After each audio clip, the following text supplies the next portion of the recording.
Hi! Good morning! I'm back! Ako pala si Nexa, na taga Texas. So ngayon, binalikan talaga namin kayo, no? Lalong-lalo ka naman siya na binalikan ka namin dahil sabi nga, gaya nga ng sinabi ko noong nakaraan, gusto ko makilala si Nexus, no? Kung talagang babasahin ko, no?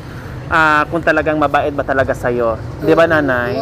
So lalong-lalo na si nanay, siyempre hindi rin niya, ngayon lang niya nakilala, no? Ngayon lang niya nakilala at ngayon lang din niya nakita yung boyfriend mo. So ngayon, nandito na si Texas, si Nexus. Gusto ko makilala si Nexus. So, nasaan na ba si Nexus? Saan? Naka-up.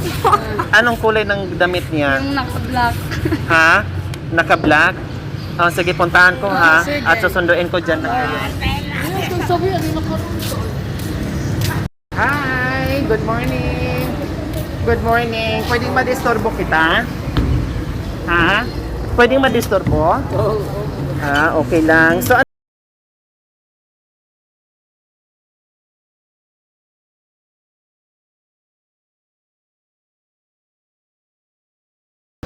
taga Batangas. Ilang taon ka na, anak? 19? Oh, 19 na. So, nandito ako kasi pinakilala ka sa akin ni Marciana. Binanggit niya sa akin yung pangalan mo, pero gusto kitang makita personally, no? So, ayan, nakilala na kita. At welcome dito sa aming lugar sa Rosales. Dito ka na ba titira, anak? Or dito muna kayo? Dito muna kayo. So, pwede ba doon tayo kay, kay tabi tayo ni Marciana? Pwede, okay lang? O, tara. Halika. Huwag kang maniya, ha? Ay, Tagalog ka pala, no? Ilang taon ka ba sa Batangas? Ay, matagal ka na pala sa Batangas. Saan sa Batangas, Malita. Malita? Ay, Malitang Puro Place. Oo, nakilala ko na. Sabi ko sa kanya, hi Nexus, ako si Nexus, na taga Texas. So, ayan. So, ayan, ang saya-saya, no? Oo nga naman, tama nga naman sinabi ni Marciana kanina na si Nexus mabait, no? Talaga namang mabait sa mukha pa lang, maamos, mabait naman talaga si Nexus. So, sana yung nangyari sa nakaraan ni Marciana, no? Sana hindi mangyari yon at kalimutan ni Marciana dahil tapos na yon. Ang importante naka-move on siya doon at binigyan naman din siya ng mabait na hindi hamak, mapagmahal at maasikaso at masipag na asawa dito kay Marciana.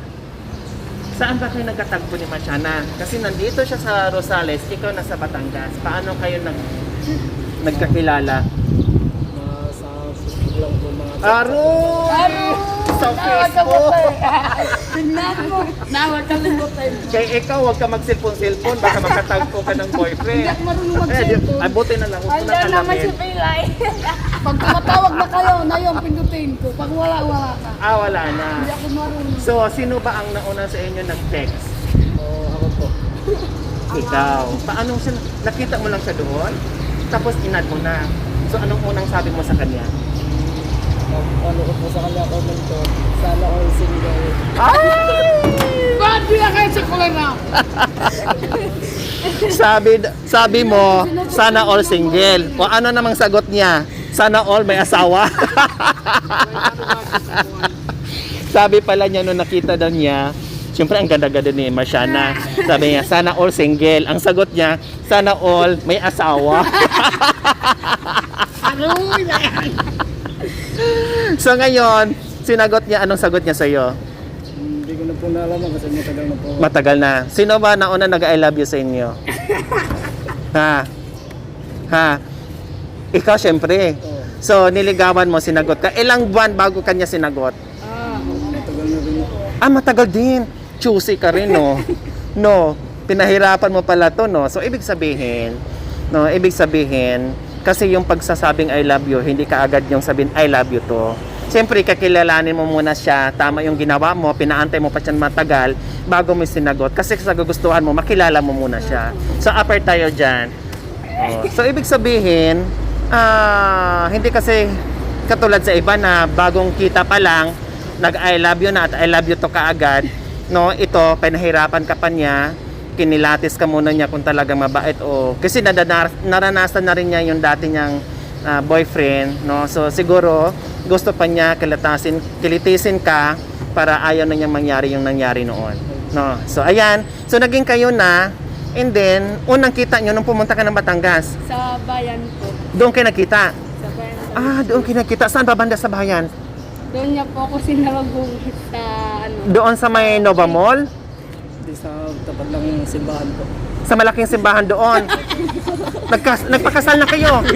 Ay, hindi pa. Kala ko nagpakasal kayo. Doon sa puting simbahan, sa malaking simbahan sa kasi Nova Mall. Yung mall, Nova Mall, tapos sa itaas, simbahan. So doon kayo nagkita. So nung unang kita mo, hindi kayo nakita noon, di ba? First time yung nakita nung sa Nova Mall. So nung unang pagkikita nyo, anong reaction yung dalawa? Kakaiba. Nagkaganyan-ganyan kayo? Ganyan-ganyan? Nag-slow motion?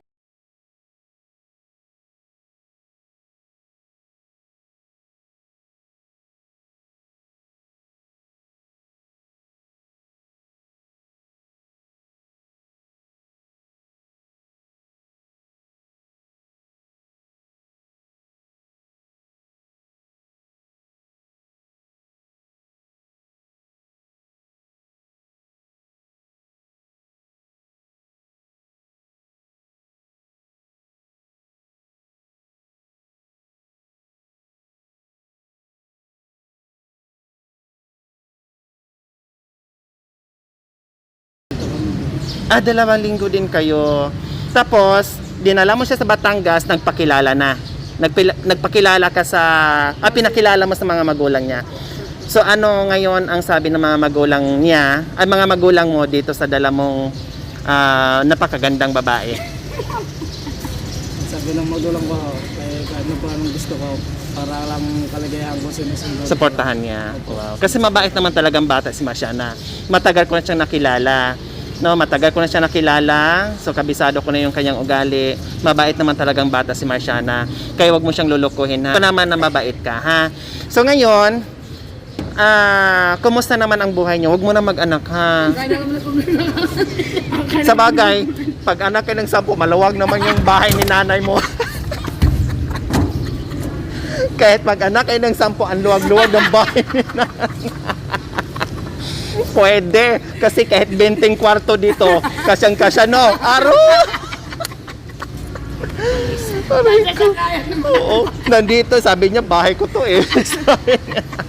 So ngayon, kumusta naman yung pagsasama nyo? Masaya naman? Okay naman? Ano naman, masaya naman po. Minsan po magtatalo na kami dalawa at tinitest ko na lang po. Ganon ang magbo-boyfriend. Napakabata nyo pa, no?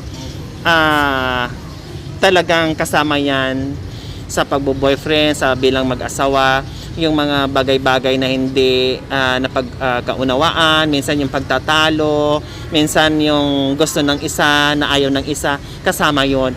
Ang importante lang doon, kailangan mahaba yung pasensya. Hindi yung galit ka na dito sa isa at galit din siya sa'yo, mapupundi ka agad yung relasyon nyo. Hindi ganon, ha? Kailangan pasensya mo at pasensya niya para magtatagal kayo. Mahirap yung 2 buwan lang, 3 buwan lang, sa susunod meron naman, puro ganun na lang, no? Okay, so salamat kasi nakilala kita. Ano nga pala pangalan mo? Lexus po. Lexus. Ako si Nexus. Taga Texas. Ayan, so mag-i-enjoy kayo kasi natuwa ako kasi masaya na ngayon si Marciana. Nakita ko na masaya siya, nakasama ka. Maliligo kayo, pwede ba kay swimming pool? Sige. Mag-resort tayo. Sige. Ha? Anong sige? Hindi ka kasama. Kasi si Pilay di marunong lumangoy. Ano sa'yo yun? Sasakay sa'yo. Siyempre malolonod siya. O siyempre sagipin mo yun. O kaya buhat-buhat mo. So, ayan. So, sige, magsiset tayo ng araw, magre-resort tayo kasama kayo, maliligo tayo, ha? Kaya pala ang puti ngayon ni Marciana. Nakilala ko siya noon, para siyang, puwet ng kaldero. Ngayon amputin niya kasi sabi niya, mapagmahal ka daw, masikaso, mabait, at ayaw mong nahihirapan siya at ayaw mong napapagod siya at ayaw mong maghahanap buhay siya, kundi ikaw lang. Wow, ang sipag mo naman, no? Sa edad mo ng, sa edad mo ng 20, pero parang ang ganda ng iyong pananaw sa buhay para sa magiging asawa mo. Gaano ba kamahal si Marciana? Ha? Sobra-sobra. Wow, ako nang pinapahanga. So ngayon, ako naman ang sana all. Tulad mo. Oh, yun. So ngayon, anong trabaho mo ngayon? Trabaho ko po yun sa Batangas po ako. Sumasama lang ako sa bayo ko. Namamana, niyaya po ako. Kaya sumama na lang po ako. Nagtatrabaho ka doon sa Batangas. Anong trabaho doon sa Batangas? Sumasama lang ako sa mga Nangingisda, Opo. naglalaot, ganyan. Tapos, napag-isipan nyo na dito na kayo. Napag-desisyonan nyo na dito na kayo. So, kumusta naman ang lugar namin dito? Okay naman sa'yo? Maganda naman po. Maganda naman. Okay, sige. So, ayan mga kababayan, magsiset ako ng araw kasi dito lang naman muna sila ngayon. So,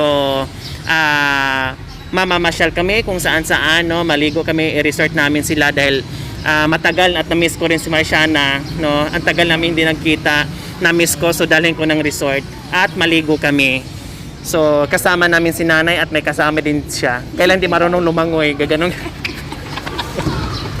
So, ayan po mga kababayan, lahat ng mga katanungan sa ating mga kababayan na manonood, nandito na. Nagtagpo na kami muli ni Marciana at hindi pa, mayroon pa siyang kasama na pinakilala sa atin. So ayan po mga kababayan, nag-enjoy ako sa pagkikita namin muli ni Marciana. Sana po yung mga kasagutan ng mga kababayan natin kahit pa paano nasagot na namin, no? Nasagot na namin at hindi na kayo magtatanong kay siyang Marciana, hindi na kayo worried kung nasaan na siya, kung ano nang buhay niya. Nandito na at nakita na kami muli at ibinahagi sa atin yung buong kwento sa mga nangyayari ng mga nakaraang buwan sa buhay niya. So maraming salamat po sa walang sawang sumuporta sa ating YouTube channel mula noon hanggang ngayon. Maraming salamat po sa inyong lahat. Hindi ko man kayo maisa-isa, pero buong puso kong pasasalamatan ang suporta nyo sa ating YouTube channel. Maraming salamat po. Sa mga kababayan, huwag niyo po kalimutan paki-share at subscribe sa aking YouTube channel. Lori Aquino Talita. Maraming salamat po. God bless us all. Bye-bye! Ano mo eh? Sabi ko kay anong oras niya? Sira. May sira pala yung oras. Ay, Diyos ko. O sige, anong oras na? 11:24. O, kain muna kayo. Balik ako. Dalhin ko na yung Then tawag ako. So, sige, kumain muna kayo doon. Tapos balikan ko kayo mamaya. Ha?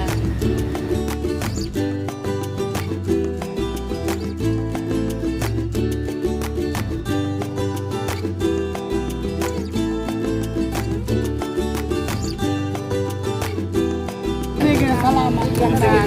Salamat.